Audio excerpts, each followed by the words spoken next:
They have left the realm of logic, and that is true messiness that only Colleen Hoover can achieve.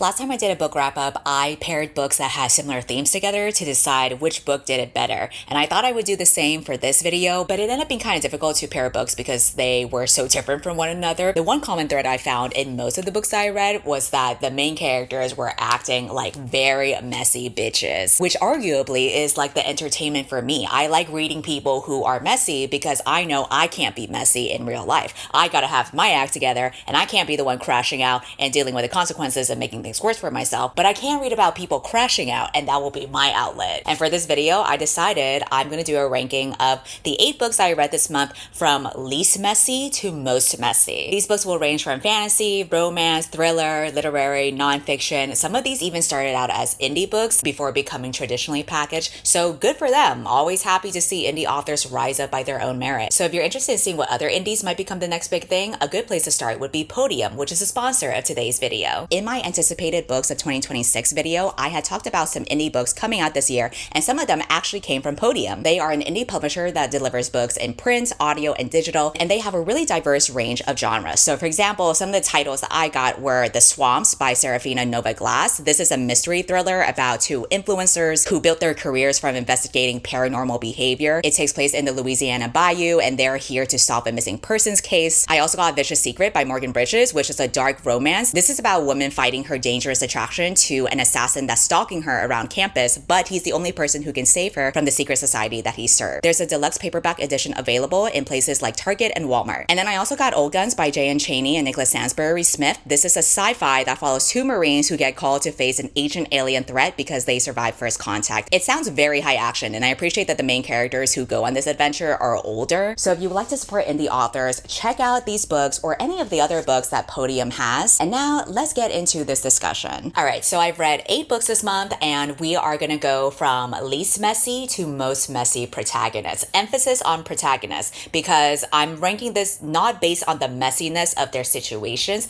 it's based on how they react to their situations and navigate through it. Which is why for last place of this ranking, I'm gonna go with a nonfiction book called Empire of AI that follows an AI expert and investigative journalist covering OpenAI since 2019, and she goes into detail about the consequences of AI, like the environmental impact, and people in the global south who are being employed to clean up the messes with sweatshop wages. So she draws from a lot of different viewpoints like Silicon Valley engineers, Kenyan data laborers, and Chilean water activists. And I think the book does a good job of showing the downsides of AI, and I especially appreciated the perspectives of people in the global south and the difficult lives that they lead, because that's just not a story that is often shared, when really it's always the poorest, most marginalized people that have to deal with the worst of the consequences from it. So as a reader, I do find value from this book. But in terms of this specific ranking, I'm putting this as the least messy because the author is completely removed from the whole situation as the journalist and is purely reporting the story. And I think because the last memoir I read that was like exposing the tech industry was Careless People, it really set me up to be primed to read something very juicy. And I find books like that to be so engaging because you're getting the tea for why these tech companies are so evil, but you're following a person who was on the inside and now has like a chip on her shoulder, and she's like, fuck it, I'm gonna take everyone down with me. And that was just so juicy to get into because she was airing everybody's dirty laundry, but she was also complicit in the whole thing as well. And that's why I made like basically almost a 2-hour video about it. But then this book is very straightforward in like a third-party observer. The actual circumstances of the book, aka the fucked up things that they're doing with AI, is beyond messy to the point of unethical, but the person writing the book is too far removed from it other than reporting the facts. I also admit in the beginning it was hard to get into this book because there was so much time spent on talking about important people in the AI space who had been like responsible for the progress that there is. Personally, I don't care about the men who have these important roles in the AI space unless we are dragging them, and we should have dragged them harder. But I get it, the author was just trying to do her job as a journalist, but as a result of your neutral responsibility, you're gonna be last place for messiness. For number 7, I'm gonna put The Sun and the Starmaker, which is a young adult fantasy that came out this year. It very much has winter fairy tale vibes. We follow a girl who lives in a small village. She's grown up with these stories about about the star maker and how he's responsible for making sure that there's sunlight in the villages. The reason why I put her in second to last place is I feel like the only kind of messy thing that she really did was go into this wedding with a guy that she didn't really care about, and then on the morning of her wedding, she meets the star maker and discovers that she also has magic herself and is supposed to be the next star maker,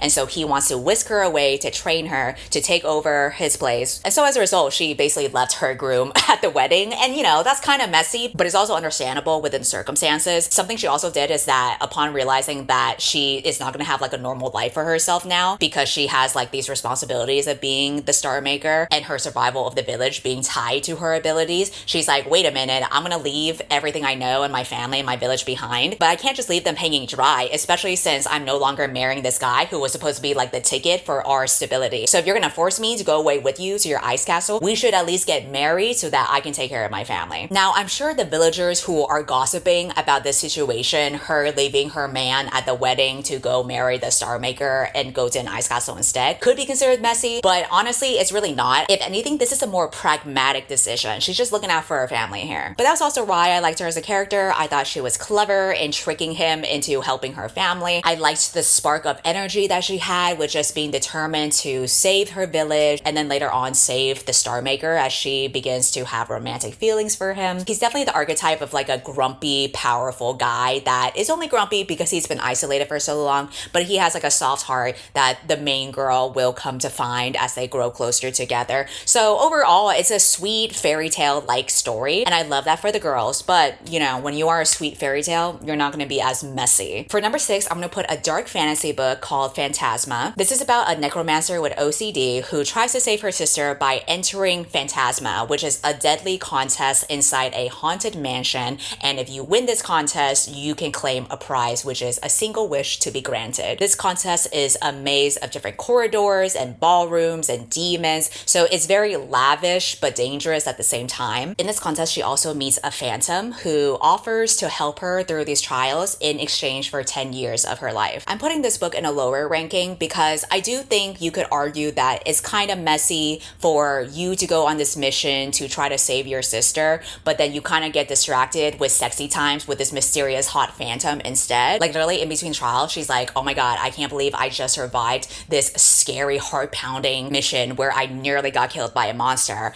Let's relax a little by having sexy times together before the next trial. I would argue that's not really messy. Like, she's just decompressing. Like, what else are you gonna do in between waiting for your trials, you know? If anything, she's keeping her body limber for the next challenge ahead, making sure she has consistent cardio workouts. I think you can still be concerned about your sister while also being horny for a hot dude. I don't think being horny is the same as being messy. Especially if this is like a life or death situation, why not get laid while you're at it? We got nothing else to lose. And he's helping her win the competition. So yeah, you're just playing strategically here. Then for number 5, I'm gonna put The Poisoner, which is a dark fantasy romance. The main character is a botanist and also a poisoner, hence the title. Her hobby is killing men who have been abusive to their partners or are just like otherwise unscrupulous and evil, and obviously the law is not gonna take care of them. So she's just taking matters into her own hands. And so when the book starts, her next target is a conceited playboy who also might not be fully human. He is a creature that I kept on picturing as a snake, like literally, because there were scales, there were poison bites, and if you listen to the audiobook, there's like this weird clicking sound as he was like stalking her throughout the book and about to sink his teeth into her. There were clicking sounds that just kept on reminding me of a snake. So I was like, okay girl, are you a scaly fucker or what? And it turns out she is, because even though he is her target that she's supposed to take down, she just ends up having sex with him throughout the book. I think I listened to the traditionally packaged audiobook instead of like the original indie version when it was more of like a darker romance, because there is rape involved, there is stalking, he breaks into her home, he watches her sleep, he leaves gifts like flowers and dead animals and other tokens of interest for her, but she's into it. So there's like a mutual obsession going on. So I'm putting her in a higher ranking compared to the other books because literally like you had one job to do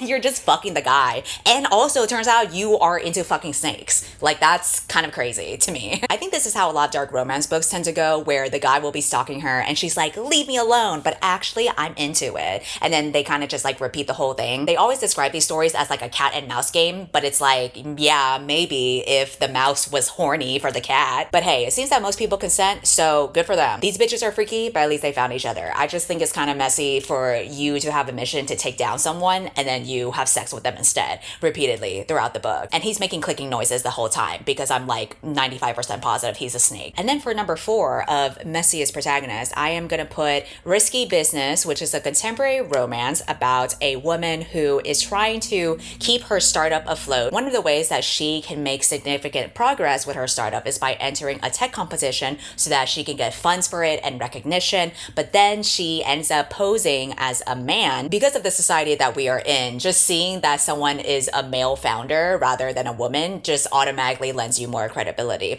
And so she realizes that if she can maintain her secret identity as a man in this competition, then she might have a higher leg up. But this is an in-person competition, so it's not like she can just catfish with a random person. So she actually pulls in her twin brother to help her pose as her while she pretends to be his assistant. Is actually running the show behind the scenes. But then what gets more complicated is she ends up hooking up with this guy who turns out to be the assistant of the guy who's funding the whole competition in the first place. See, the fact that I am describing this and you have to like draw out the relationships on a board is already an indicator that she has gotten into some messy business. This is a very light reference to Twelfth Night by Shakespeare, or if you're not familiar with that play, you can refer to She's the Man by Amanda Bynes. I'm putting her as number 4 because I think it's one thing to pretend to be a man in order to be taken seriously in the tech industry, so I get it. But to sleep with the head of competition's assistant who believes that you are also an assistant and not the actual founder of one of the businesses competing in this competition, that is indeed messy. That's literally a conflict of interest. But I don't blame her because she didn't know what she was getting into. But even her posing as a man was on accident because the application said Mr. instead of Miss. And then, like many misunderstandings and lies do, it just snowballs from there. And so when she hooks up with this guy, she doesn't know until afterward that he's connected to the head of the competition. But if she were to reveal her actual identity, that would blow her cover and probably not let her move forward in the competition anymore. But then at the same time, she's like, okay, I can't make this relationship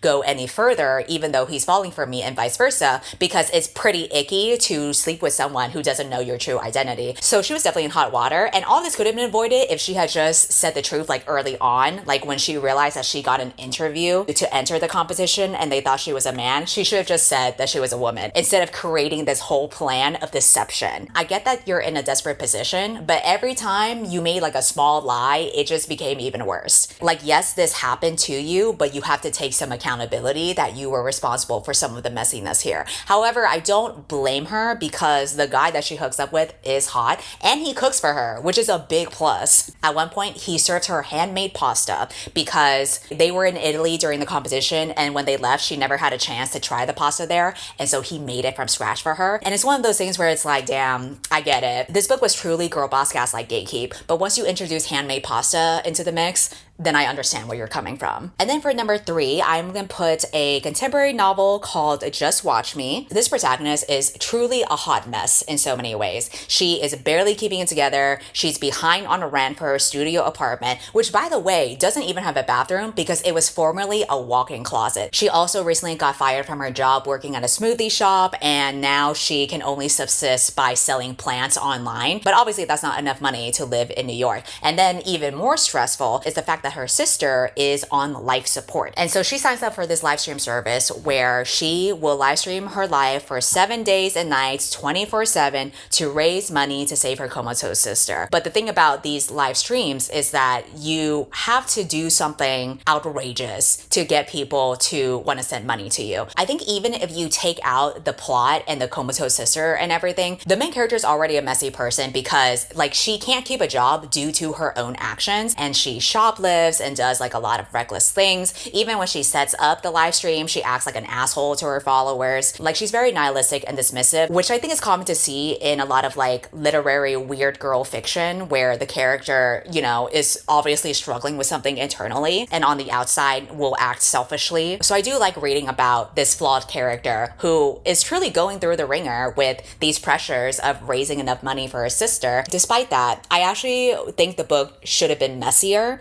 because all she really did throughout the live streaming was eat spicy food. I feel like as a reader, I would have expected more. I mean, I feel bad for her intestines for going through all of that, but surely we can get crazier than this. There is an anonymous person that keeps following her live streams and messaging her privately and wanting to be involved with her and meet her in person that she ignores. And then as a result, he gets mad and he digs deeper into her, and then he discovers her dark past that he threatens to expose. And so that's where like the stakes get raised, because if people were to find out about the secret that she's keeping, they would basically cancel her, and then she would have to say goodbye to all of her money in live streams. And that's like the main tension that ramps up throughout the book. And so I think the secret itself that you find out, it is pretty messy. Like, girl, you did not have to do all of that, but I get it, because you're kind of like going through stuff mentally. So I'm not going to judge you for that, but I will put you as number 3 in my messy rankings because of that. And then for number 2, I'm going to put the book Best Offer Wins, which is about a woman who is desperately wanting to buy a house in a very competitive housing market. This is a woman who has spent over a year losing bidding wars during house hunting, that once she finally gets a tip about the perfect house in the perfect neighborhood that is supposed to go up for sale in 1 month, she is so desperate to really finally make this house her own. She's tired of living in this cramped apartment with her husband, and so she's like, I really got to take this for our future. So that involves a little stalking with who the previous homeowners are, finding out what extracurricular classes they're taking, showing up at the same class and pretending that it is an organic meeting and becoming friends with them. She finds out that this is a gay couple who is trying to adopt a baby, and so she's like, oh my gosh, I am also trying to adopt a baby, which isn't actually true. Early on in the book, the homeowners do find out that she was trying to become friends with them so that she could get their house. And the guy is like, you are crazy for lying to me and setting this all up. I don't ever want to see you again. And that should have been enough to like, you know, just pack it up and be like, damn, the plan was a bust. But instead she digs deeper into this hole, because she's like, you know what? Even though these homeowners hate my ass, I'm going to try to dig up dirt on them. And so instead of buying their house due to being friends with them, I'm going to have to switch tactics and buy their house due to blackmailing them. And I think part of like the entertainment for me with reading the book is how she just becomes increasingly unhinged, even when her husband is like, girl, you're being a lot right now. Like, it's okay. We can just let it go and just keep on trying to search. She is so adamant. She just has like tunnel vision. I was entertained by how obsessive she was about it, because I feel like it's not just about the house, but about like what it represents. She wants to have this specific kind of future in her life with the white picket fence, the happy marriage, and like later on having kids. In my mind, she's like a suburban girl boss that will do any means necessary in order to secure that kind of life for herself, even if it means playing dirty. And so I kind of liked that contrast of how obsessive she is with the banality of a housing market. She's just so determined that at this point, I'm like, you know, just let her have it. If she's trying that hard with all of like the unethical lines that she is crossing, just give it to her, you know? And then for the number 1 spot of the messiest protagonist that I have read this month goes to the queen of writing messy ass bitches herself, Colleen Hoover. She released a new book this year called Woman Down, and this is about an author who recently faced backlash over her latest film adaptation. And so now she's been dealing with writer's block and missing deadlines and has an overdue mortgage. And so she books a trip to a secluded retreat in a lakeside cabin to try to get away from all of the noise and hopefully find some creative inspiration for her next book. So the author in this story writes a lot of erotic thrillers, and she has a cop character who's supposed to be super hot, and she's trying to figure out what to do with this character. And then to her surprise, an actual hot detective shows up to her door, just checking around the neighborhood because there was like an incident that happened, and his presence actually ignites a creativity in her, and she writes extensively about this cop character now that she has like an actual person to base it on. So basically he's kind of like her muse, and then there ends up being actual romantic attraction between the two of them, because she says that she wants to do research about what cops do and what a cop would think in this situation. boyfriend. And then he's like, research, huh? I guess we'll have to spend more time together and have more sexy times together. But also she's married with kids, and the way that she justifies having this affair is that she's just simply doing research for her book. And it's like, okay, girl, what you tell to yourself is as believable as these plots in the first place. Not only am I judging her for having an affair with a cop, she also does not once even practice discernment with how the cop is behaving, with showing up to her house after hours. They talked twice, and then all of a sudden he kisses her. Like, okay, I'm sure this is very exciting for a suburban mom that is getting her like kicks out of this, but again, let's practice some discernment. Why is he so eager to go ahead and roleplay with you? Why is he so willing to help you with his research instead of doing his damn job? I think the messiest of characters are when they do things that don't even make sense to you anymore. Like, you can't even pinpoint what the motivation is, and they don't even act like a human being. They're just like a hot mess for no reason. They have left the realm of logic, and that is true messiness that only Colleen Hoover can achieve. And for that reason, I do plan on making a dedicated video where I will do a deep dive into all of the shenanigans that happen in this book. So you have that to look forward to in April. But for this particular video, I would say that in order for this book to be messier, I do wish that the author had leaned into taking inspiration from her experience with the It Ends With Us movie. Because I think when this book was announced, people were thinking that she would take heavy inspiration from her own life, especially because the author in this story had experienced backlash after her recent book to movie adaptation. But that's kind of where the only similarities go. The backlash that she received seemed kind of mild, and to my knowledge, it didn't really have anything to do with what actually happened on the It Ends With Us set. So I think if you really wanted to be messy, let's go ahead and mirror reality and let's get really meta with this shit. I actually think that would have been more entertaining than the book we actually got, which was kind of like a nothing burger between a woman that has no brain cells and a cop that is terrible at his job. And so that includes the ranking of the books I have read this past month. Let me know if you read any books recently that you found to be entertaining or messy, or if you have any books that you've been planning on reading for the rest of the year. And I'll be sure to report back as I keep on reading messy characters. I'll see you next time. Goodbye. I met you last December, well I think it was. Your arm around my shoulder with no care at all. You stayed cool, calm, collected, just playing dumb. Who'd have thought?